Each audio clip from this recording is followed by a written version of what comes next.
Thank you, Mr. Chairman. Ranking Member Klein. Over the next 2 days, our committee will be marking up the America's Affordable Health Care Choices Act.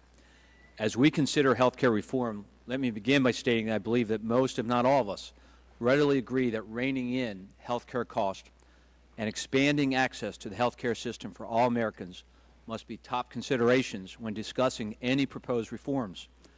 However, we must also abide by the physician's guiding principle. First, do no harm. First, do no harm. And that must be our guiding principle in choosing the particular forms that we embrace. I'm deeply concerned about many aspects of this over 1,000-page piece of legislation, including its cost to employers and the very strong likelihood that it will move countless Americans involuntarily from private health insurance to a government-run program.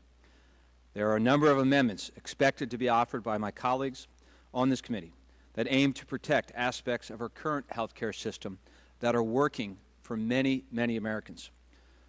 More than 60% of American workers are covered by an employer-provided health care plan, and many of these individuals are very pleased with their current health care coverage. It is absolutely imperative that these workers are able to maintain their coverage without consequences resulting from the federal government altering the employer-provided health care structure. We must also ensure that small businesses can afford health insurance for their employees.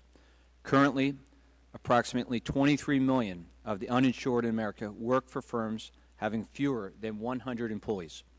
An integral piece of reform should include allowing small businesses to join together across state lines to purchase health insurance through association health plans, AHPs, thus obtaining the same uniform regulation, economies of scale, and administrative efficiencies that large companies currently enjoy throughout the country. Ultimately, as we move forward, we must aim to build upon the existing health care system, expanding it to more employees and families, rather than imposing a one-size-fits-all health care system that jeopardizes the care of those who already have good health care coverage. There is no single silver bullet to address health care needs. We must approach the health care issue in a comprehensive manner, but always remain mindful of the unintended consequences that can follow good intentions. Thank you, Mr. Chairman. I yield back.